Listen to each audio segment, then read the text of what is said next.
देश इंतजार में है कि भाजपा के गुंडों को कैसे पकड़ा जाए देश में। पॉलिटिकल भाषा नहीं हो सकती लोकतंत्र में, ये षड्यंत्रकारियों की भाषा हो सकती है, जो सत्ता चाहते हैं, जो भागीदारी नहीं चाहते, जो सत्ता में बने रहना चाहते हैं। ये डेमोक्रेसी में सत्ता में बने रहने का जुगाड़ ही अपराध है, और ये भाषा अपराधी भाषा है, इसमें अपराध छुपा हुआ है, इसमें मानसिक अपराध देश के प्रति है। इस तरह की भाषा बोलना, देश और दुनिया ये किसी कुरुक्षेत्र से, किसी काबा से, किसी वो राम जन्मभूमि से चलने वाला नहीं है। ये देश मानवता से चलेगा, और इस पे राजनीति करना, इस तरह की बात लोगों के अंदर जहर भरना, that is nonsense on any chief minister. कोई भी चीफ मिनिस्टर, ये उनका कंपटीशन है कि कितने गुंडाई भाषा बोल सकते हैं। असम का मुख्यमंत्री हो चाहे यूपी वाला मुख्यमंत्री हो, सारे के सारे आज कंपटीशन है कौन कितना गंदी भाषा बोल सकता है मुसलमानों के खिलाफ। और वही फिर लाडला हो जाता है आरएसएस का, उसको टिकट मिलने का चांस हो जाता है, उसको लामबंद करने की कोशिश करते हैं, हिंदू हिंदू करके मूर्ख बनाने की, मुसलमानों के प्रति नफरत पैदा करने। अरे भाई, इस देश में जो मुसलमान हैं यहीं के लोग हैं, और उन्हीं जातियों के लोग, दूसरे लोग हिंदू कैटेगरी में भी आते हैं। ये सब हमारे भाई बहन हैं। इसलिए धर्म की दीवार मानवता और या खून की दीवार से बड़ी नहीं हो सकती।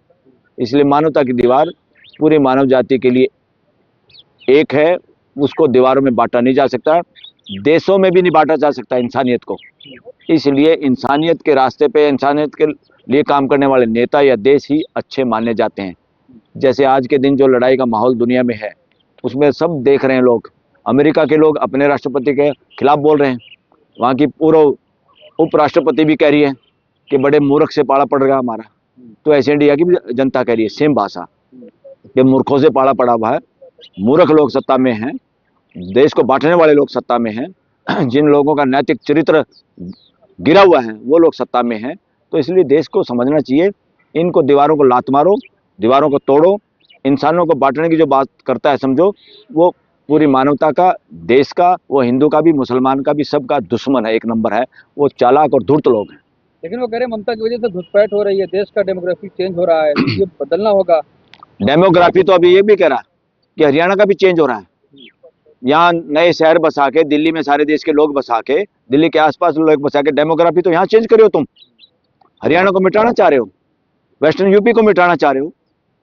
इसलिए देश के लोग जहाँ रहते हैं उन्हीं के आसपास संसाधन हो, अच्छी सड़कें हो, वहाँ फैक्ट्री हो, वहीं पे सारा विकास हो, लोगों को क्यों इधर उधर आना पड़ रहा है। डेमोग्राफी तो आरएसएस चेंज करना चाह रही है, अब ये लोग चेंज करना चाह रहे। ये दिल्ली की डेमोग्राफी चेंज नहीं की इन्होंने।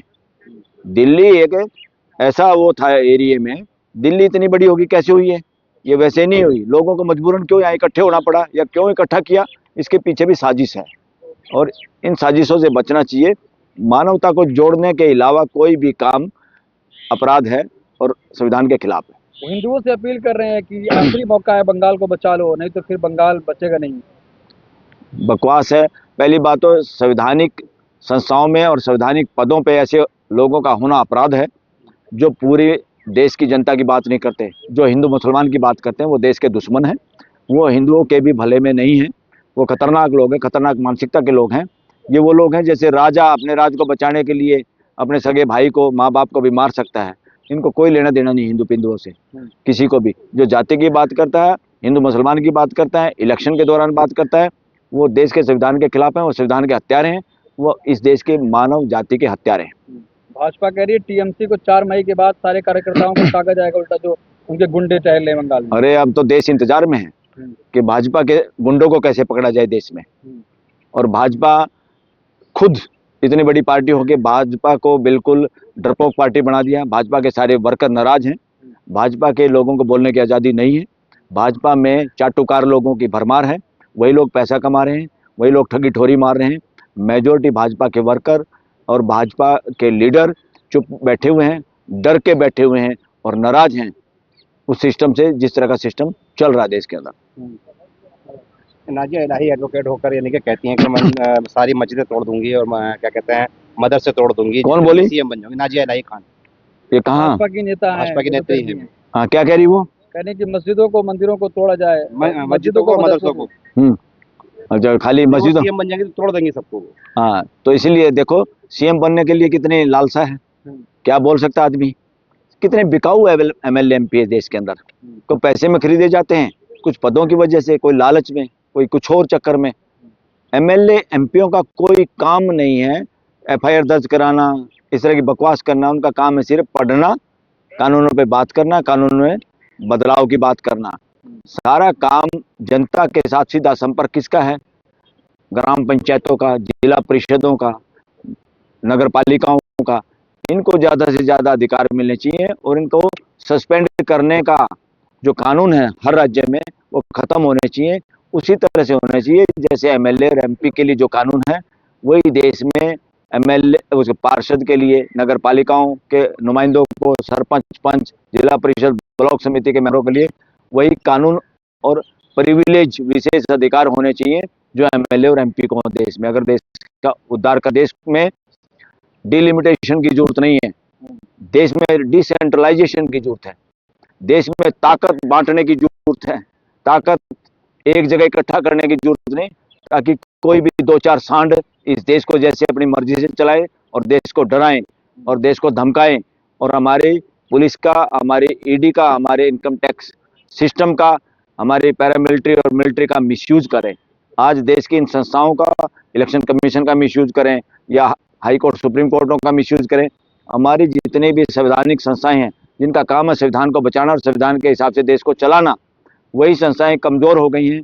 और इसको कमजोर जो किया जा रहा है वो सेंट्रलाइजेशन की वजह से किया जा रहा है कि कैसे सारी की सारी पावर कुछ हाथों में है। ये डेमोक्रेसी के खिलाफ है।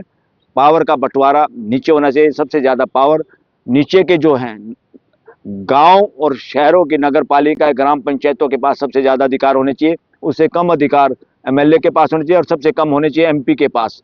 इन्होंने ढकोसला कर लिया और देश में ये चले हैं सीटों का महिलाओं के नाम पे।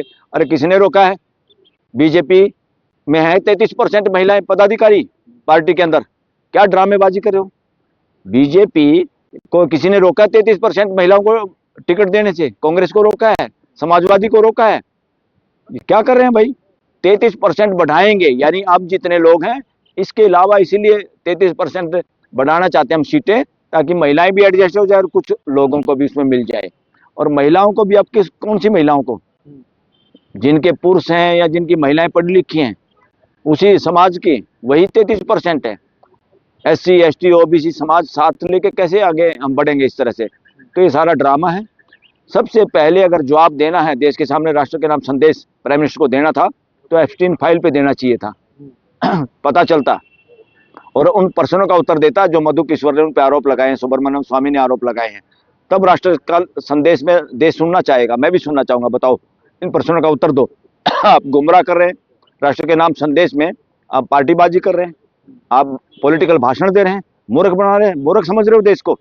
देश सब समझ रहा है। इसलिए देश को इस जाल से बाहर आना चाहिए।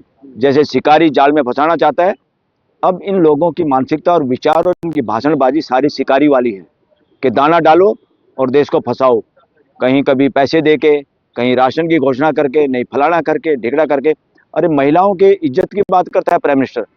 प्राइम मिनिस्टर को इस देश ने घर दिया हुआ है और उस घर दे रखा है उसके पूरे परिवार के लिए, अकेले के लिए नहीं कि अकेला रहेगा। ये देश अभी भी चाहता है। आप मोरालिटी की बात करते हो, चरित्र निर्माण की बात करते हो, आप नैतिकता की बात करते हो, महिलाओं के संरक्षक और वो क्या नाम है, नारी वंदन की बात करते हो। जाओ जसोदा बहन को लेके आओ प्राइम मिनिस्टर हाउस के अंदर, ये देश स्वागत करेगा।